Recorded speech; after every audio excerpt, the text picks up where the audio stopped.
Fala aí, meu povo. Barcelona reserva, ou começou reserva pelo menos, ganhou do Valladolid 2-1 e acabou. Fim do vídeo.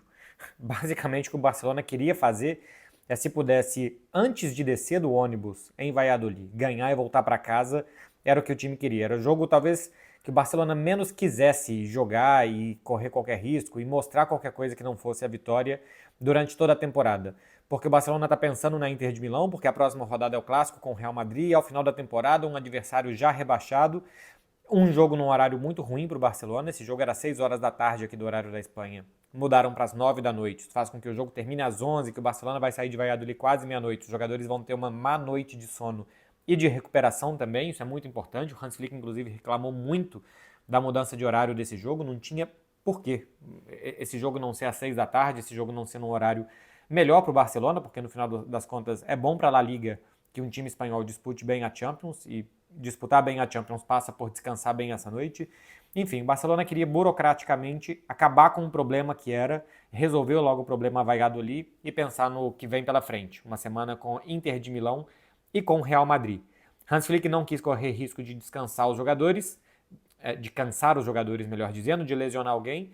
Então ele colocou 10 reservas, só o Pedri como titular. Mas aí corre o risco do time não conseguir definir o jogo, tomar um gol como tomou, um acidente, uma bola desviada, e aí ter que começar a colocar os jogadores e correr algum risco na partida, como o Barcelona correu, né? Tava 2-1 e aos 93 minutos de jogo, o Ronald Araújo teve que salvar uma bola que seria um cara a cara para o Valladolid, porque o Barcelona não conseguiu resolver o jogo antes.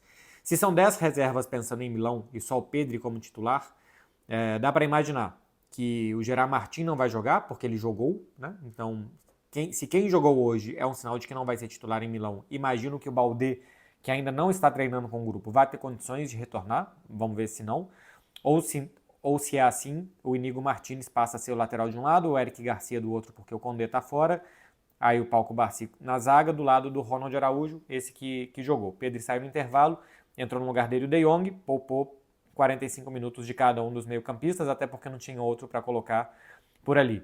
Jogou Dani Rodrigues. Dani Rodrigues é um garoto da base, tem 19 anos, ele chegou ao Barcelona aos 14, ele veio da base da Real Sociedad.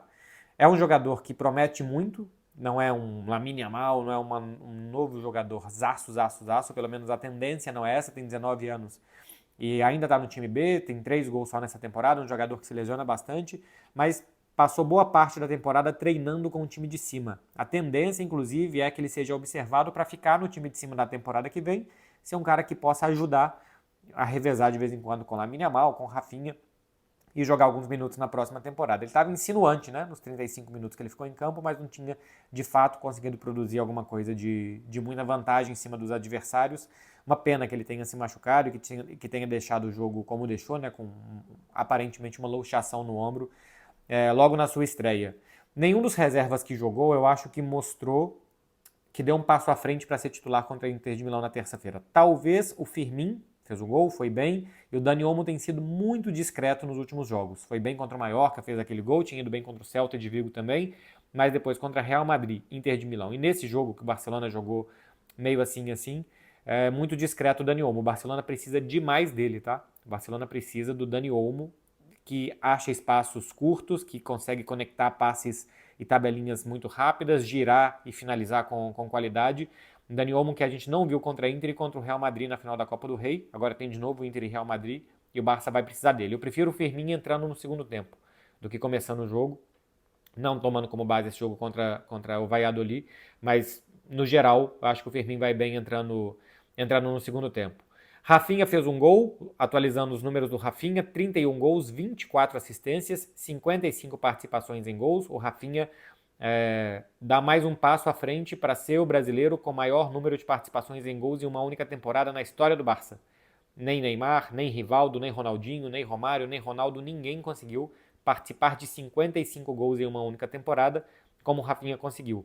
Se somar as duas primeiras dele pelo Barça, tinham sido 20 gols e 23 assistências. Eram 43 participações em gols em duas temporadas e são 55 só em uma temporada, que o Rafinha ainda tem pelo menos 5 jogos para fazer, né? 4 jogos do Campeonato Espanhol e tem pelo menos um, ou no máximo 2, jogos de Champions para ele fazer. Sobre o Gavi, aparentemente saiu com cãibras, não aparenta ser lesão muscular, porque ele colocou a mão nas duas coxas e estava fazendo um alongamento, acho que era um desgaste muscular. É um jogador também importante para ter contra a Inter de Milão, para jogar segundo tempo, se for o caso até prorrogação, né? A gente pode ter 120 minutos de jogo em Milão se terminar empatado. Então, aparentemente ele vai estar pronto. Estou gravando isso aqui antes da entrevista do Hans Flick, ou de sair qualquer tipo de comunicado médico do Barça, mas aparentemente o Gavi vai estar à disposição para jogar em Milão. De campeonato espanhol, o Barcelona abre 7 pontos em relação ao Real Madrid.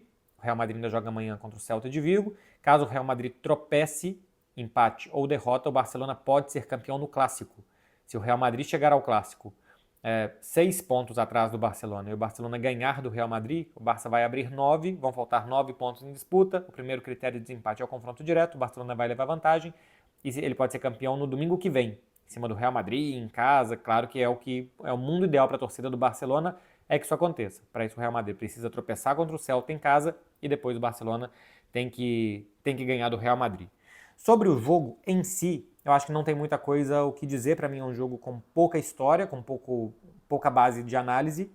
Um jogo com muitas reservas, que eu acho que as reservas não deram um passo à frente. Ansu Fati e Paulo Victor mostraram que a hora que precisa deles e que vão ter um momento deles, mesmo que seja contra o último colocado já rebaixado, não conseguiram.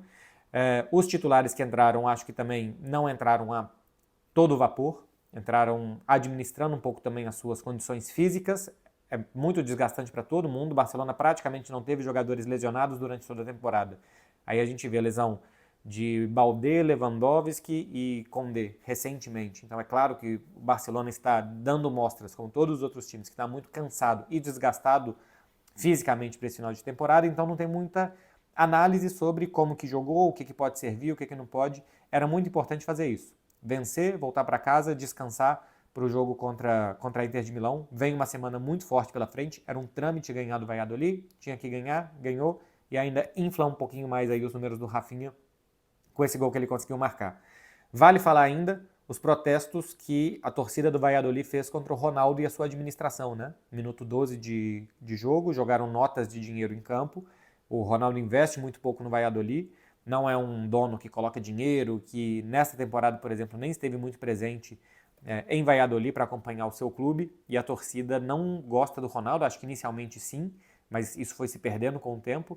É o segundo rebaixamento do Ronaldo, né? Do Valladolid na gestão do Ronaldo. Caiu no primeiro ano, subiu depois, agora cai de novo. O Valladolid é o clube mais rebaixado da Espanha, se eu não estou enganado. Acho que é o mais rebaixado da história do futebol espanhol, que de novo não conseguiu se manter e caiu muito cedo nessa temporada.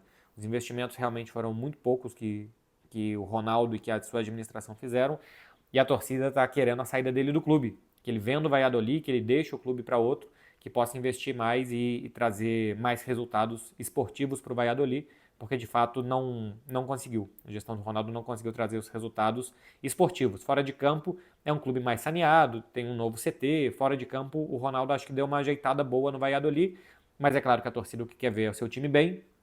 Dentro de campo isso não aconteceu e é o segundo rebaixamento nos últimos 3 anos, e teve esse protesto, tanto de jogar dinheiro em campo, né, notas falsas com o rosto do Ronaldo, como músicas Ronaldo vai embora, cadê o presidente, enfim, foi uma noite de protestos da torcida do Valladolid. Do lado do Barcelona, chegou a grande semana da temporada, né? Chegou uma grande semana, Inter de Milão e Real Madrid. Recentemente tiveram os dois, uma vitória e um empate. Vamos ver o que o Barcelona vai conseguir nessa grande semana que a gente vai ter pela frente com os jogos terça e domingo. Tá falado, meu povo? Boa noite para vocês, hein? É só isso mesmo, de Valladolid e Barcelona. Até a próxima. Tchau, tchau.